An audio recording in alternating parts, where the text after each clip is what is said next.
প্রিয় ভাই ব্রাদার কেমন আছেন? বেশ কয়েকদিন ধরে আপনারা অনেকেই কমেন্ট করতেছিলেন যে ভাই এডিটিং করার জন্য একটা ল্যাপটপ সাজেস্ট করেন, আবার কেউ বলতেছিলেন যে মোটামুটি একটু গেমিং করবেন, তাদের জন্য কোন ল্যাপটপটা বেটার হবে। তো আজকে দারুণ একটা ল্যাপটপ নিয়ে আপনাদের সামনে হাজির হয়েছি, যেটা এইচপি ব্র্যান্ডের জেটবুক সিরিজের একটা ল্যাপটপ, এবং এইটা মাত্র ৬৩,০০০ টাকায় আপনারা কিনতে পারবেন অ্যাপেল টেক গিয়ারে। তো এই ল্যাপটপটায় কিন্তু একটা বিগার সাইজের ডিসপ্লে আছে, কোর i7 এর প্রসেসর আছে, 16 GB র্যাম রয়েছে এবং ডেডিকেটেড জিপিইউ রয়েছে উইথ 4 GB র্যাম। সো এই যে টোটাল একটা প্যাকেজটা এখানে দেখতে পাচ্ছেন, এটা কিন্তু একদম সলিড বিল্ড কোয়ালিটির। তো এটার বিস্তারিত আজকে জানতে পারবেন, ব্যাটারি ব্যাকআপ কেমন পাবেন, এডিটিং এর এক্সপেরিয়েন্স কেমন হবে এবং গেমিং এর এক্সপেরিয়েন্স কেমন হবে, বিস্তারিত জানতে পারবেন। তবে মূল ভিডিও যাওয়ার আগে একটু বলি যে এই ল্যাপটপটা যদি এখন আপনারা কিনতে চান, আর শুধুমাত্র এই ল্যাপটপ না, যে কোনো ব্র্যান্ডের যে কোনো ল্যাপটপ যদি প্রি-ওন্ড কিনতে চান বা আপনার হাতের ল্যাপটপ চেঞ্জ করতে চান, অথবা যদি আপনি কোনো ল্যাপটপ বা ডেস্কটপের অ্যাক্সেসরিজ কিনতে চান, তাহলে ডেফিনেটলি অ্যাপেল টেক গিয়ারে কন্ট্যাক্ট করতে পারেন। তাদের বিস্তারিত এই ভিডিও ডেসক্রিপশন দেওয়া আছে। বসুন্ধরা সিটিতে তাদের শোরুম আছে, আপনারা চাইলে কুরিয়ার করে প্রোডাক্ট নিয়ে নিতে পারেন।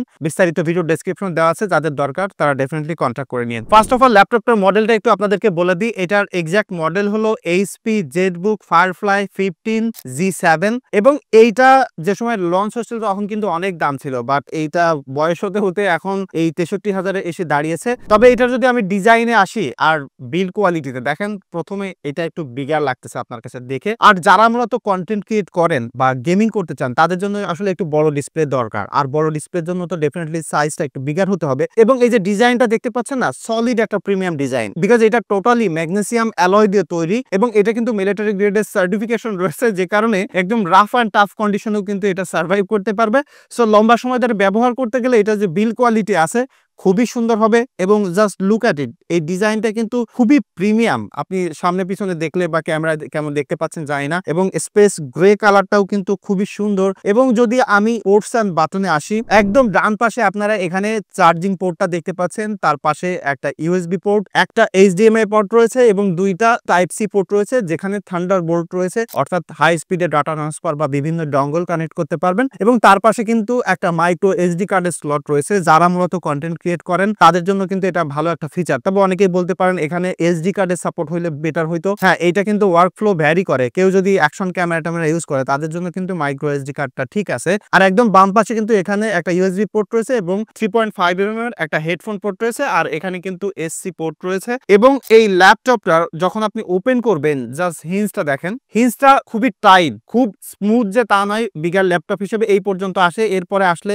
একটু কষ্ট হয়ে যায়। আমার কাছে মনে হয় যে এটা নিয়ে আসলে কথা বলার প্রয়োজন হবে না। যারা এই টাইপের ইউজার, তাদের কাছে এইটার থেকে মোর ম্যাটার করবে এটার এক্সপেরিয়েন্স বা এটার পারফরমেন্স কেমন। সো হিঞ্জের কথা যদি বাদ দিয়ে আমি অন্যান্য এখানে যে পোর্টস এন্ড বাটন আছে সেটাতে আসি। এই দেখেন ডান পাশে এখানে কিন্তু একটা ফিঙ্গারপ্রিন্ট সেন্সর রয়েছে, এটাকে আনলক করার জন্য কাজে দেয়। আবার এটা কিন্তু উইন্ডোজ হ্যালো সাপোর্ট করে, সো ফেস রিকগনাইজেশনও কিন্তু আছে। আর উপরে যে ওয়েব ক্যামটা দেখতে পাচ্ছেন, এটা কিন্তু আবার ফিজিক্যালি অফ করে রাখাও যায় সিকিউরিটি পারপাসে। এবং ওয়ার্ক হাউস হিসেবে যে একটা বড় ট্র্যাক প্যাড দরকার বা টাচ প্যাড দরকার, সেটা কিন্তু তারা এখানে দিয়েছে, যথেষ্ট বিগার আছে। আবার উপরে দুইটা বাটন রয়েছে। আর মোস্টলি যারা কন্টেন্ট ক্রিয়েট করে বা যারা আসলে গেমিং করতে চায়, তাদের কিন্তু লিটারালি ট্র্যাক প্যাড লাগেই না। তারা তো ডেফিনেটলি মাউস কিবোর্ড ব্যবহার করবে। আর পাওয়ার বাটনটাই কিবোর্ডের সাথে ম্যাচ করা হঠাৎ করে কিন্তু খুঁজেও পাওয়া যায় না। এইটা আমার কাছে মনে হয় যে আমি সবসময় ল্যাপটপের ক্ষেত্রে প্রিফার করি যদি একটা ডেডিকেটেড পাওয়ার বাটন আলাদা জায়গায় থাকে, সেটা আমার কাছে পার্সোনালি বেশি ভালো লাগে। আর উপরে যে আপার পোর্শনটা দেখতে পাচ্ছেন কিবোর্ডের, এখানে কিন্তু টোটালি স্পিকার রয়েছে, এটার সাউন্ড কোয়ালিটি খুবই লাউড আছে। কিবোর্ডটা খুবই টাকটাইল। আমি পার্সোনালি এই ল্যাপটপের কিবোর্ড ব্যবহার করে আসলে মজা পাই না, আমার ওই রাফ অ্যান্ড টাফ কিবোর্ড লাগে। আমি পুরো কিবোর্ডের উপর অত্যাচার চালিয়েই আসলে পিসি ব্যবহার করতে স্বাচ্ছন্দ্য বোধ করি। এনিওয়ে, এটা যে কিবোর্ড আছে অনেক বিগারও আছে। আর এখানে যদি আমি ডিসপ্লের পার্টে আসি, এখানে কিন্তু 15.6 ইঞ্চের একটা ডিসপ্লে আছে। তো এখানে মোটামুটি ল্যাপটপের ফর্ম ফ্যাক্টর হিসেবে খুব বিগার একটা ডিসপ্লে পাচ্ছেন। এবং এটা কিন্তু একটা আইপিএস প্যানেল, 400 নিট পর্যন্ত পিক ব্রাইটনেস যাইতে পারে। সো ব্রাইটনেস যা আছে, আপনি যখন আসলে নরমালি ইনডোরে ব্যবহার করবেন তখন ঠিকঠাক আছে। তবে যদি একদম প্রপার লাইট বা সানলাইট হিট করে, তখন এটার ব্রাইটনেস একটু কম মনে হয়। আমি অফিসের জানলার পাশে বসে চালাচ্ছিলাম, একদম জানালা থেকে ডিরেক্ট সানলাইট এসে পড়তেছিল, তখন আমার কাছে মনে হচ্ছিল যে ব্রাইটনেস একটু কম। আমি যখন একটু জাস্ট এরকম 45 ডিগ্রি অ্যাঙ্গেলে ঘুরিয়ে দিলাম, তখন কিন্তু ঠিক ভালো লাগতেছিল। তো ল্যাপটপের ক্ষেত্রে এটার ব্রাইটনেস ঠিকঠাক আছে। তবে মনে হয় যে আরো যদি একটু ব্রাইটনেস বেশি হইতো, তাহলে আরো বেশি প্রপারলি আসলে সব কন্ডিশন ইউজ করা যাইতো। বাট সেটা নিয়ে আমি কমপ্লেন করতে চাচ্ছি না। যে ডিসপ্লের এক্সপিরিয়েন্স আছে, কালার খুবই অ্যাকুরেট শো করতে পারে, যে কারণে যারা আসলে এডিটিং করতে চান, গ্রাফিক্সের কাজগুলো করতে চান, তাদের জন্য কিন্তু এটা ভালো হবে। ল্যাপটপের স্পেসিফিকেশনে যদি আসি, এখানে কিন্তু ব্যবহার করা হয়েছে কোর i7 10 জেনারেশনের 10810U একটা প্রসেসর এবং বুস্টের মাধ্যমে কিন্তু সর্বোচ্চ 4.9 GHz পর্যন্ত এটা হিট করতে পারে এবং এখানে কিন্তু 6 কোর 12 থ্রেড রয়েছে। সো যারা আসলে যেমনটা বলছিলাম মাল্টিটাস্কিং করতে চান বা এডিটিং করতে চান বা গেমিং করতে চান তাদের জন্য কিন্তু যথেষ্ট পাওয়ারফুল একটা প্রসেসর এবং এর সাথে কিন্তু 16 GB র্যাম পেয়ার করতেছে এবং চাইলে আপনি আরেকটা র্যামও কিন্তু এর সাথে অ্যাড করে নিতে পারবেন বিকজ এখানে দুইটা র্যামের স্লট রয়েছে, তবে এখানে একটা অকুপাইড। আর এর সাথে কিন্তু SSD রয়েছে 512 GB এবং জিপিইউ রয়েছে এনভিডিয়া কোয়াড্রো P520 এবং এইটার কিন্তু ডেডিকেটেড 4GB জিপিইউ মেমোরি রয়েছে। সো যারা আসলে এডিটিং করতে চান বা গেমিং করতে চান তাদের তো ডেফিনেটলি একটা ডেডিকেটেড জিপিইউ লাগে, সো সেটা কিন্তু এর সাথে পেয়ে যাচ্ছেন। তার সাথে কিন্তু এতে ওয়াইফাই রয়েছে, ব্লুটুথ রয়েছে, সো কানেক্টিভিটি দেখতেও কিন্তু কোনো প্রকার কম্প্রোমাইজ এখানে নাই। এবং যারা অ্যাকচুয়ালি পারফরমেন্সের অপেক্ষা আছেন যে এটা আসলে অ্যাকচুয়াল পারফরমেন্স কেমন ছিল তাদের জন্য একটু বলি, এটা দিয়ে আমি 4K ভিডিও এডিট করেছি। আমার চ্যানেলে সর্বশেষ যে 15 Pro ভিডিওটা আছে সেটা আপনারা দেখলে বুঝতে পারবেন, ওই ভিডিওটা আমি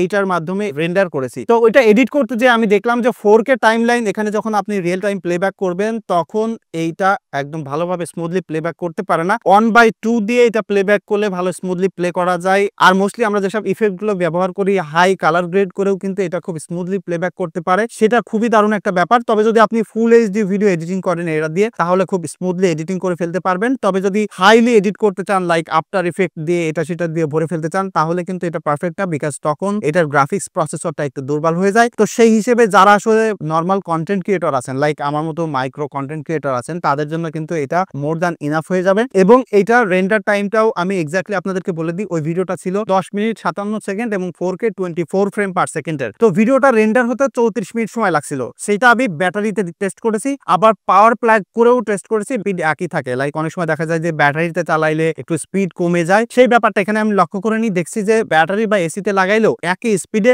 11 মিনিটের ভিডিও কিন্তু এইটা 34-35 মিনিটে আপনাকে রেন্ডার করে দিচ্ছে 4K 24 ফ্রেম পার সেকেন্ডে এবং সেটা কিন্তু হাইলি কালার গ্রেড করা ছিল। এবং এটা দিয়ে আমি গেমিং করেছি ফার ক্রাই 5 গেমটা ডিফল্ট সেটিং এ এটা সর্বোচ্চ 45 FPS পর্যন্ত আমাকে টাচ করাইতে পারছে। সো আমি সার্টেন কিছু গেম পিসির ক্ষেত্রে খেলে থাকি, তার মধ্যে ফার ক্রাই আমার বেশি ভালো লাগে। সো ফার ক্রাইটা আমি টেস্ট করে দেখছি যে যারা আসলে আমার মতো নুব প্লেয়ার আছেন, খুব প্রো লেভেলের প্লেয়ার না, তারা খুব ভালোভাবে এটা দিয়ে গেমিং করে ফেলতে পারবেন। তবে গেমিং করলে এটা খুব হিট জেনারেট করে এবং একটু শব্দও হয়, ফ্যানগুলো প্রচুর স্পিডে ঘুরতে থাকে। বাট যদি আপনি নর্মাল টাস্কিং গুলো করতে থাকেন তাহলে দেখবেন যে এই ফ্যানগুলো সিপির ফ্যানগুলো একদম কোয়াইট, কোনো প্রকার শব্দ আপনি পাবেন না। সো পারফরমেন্স সেগমেন্টে আমি যেমনটা বললাম, যারা আসলে স্টার্টার হিসেবে ভিডিও এডিটিং করতে চান একদম প্রো লেভেলের এখনো না, আর আমি শিওর যে যারা প্রো লেভেলের এডিট করেন তাদের ওই 1.5-2 লাখ টাকা বাজেট থাকে একটা পিসি কেনার জন্য। সো তাদের আসলে কম বাজেটের পিসি খুঁজতে হবে না। সো যেহেতু এটা কম বাজেটে পাচ্ছেন অ্যাজ এ স্টার্টার এডিটর হিসেবে, যদি আপনার পোর্টেবল পিসির দরকার হয় তাহলে ডেফিনেটলি এটা একটা ভালো চয়েস হইতে পারে। আবার আপনি লাইট গেমিংও কিন্তু করে ফেলতে পারতেছেন। এবং যদি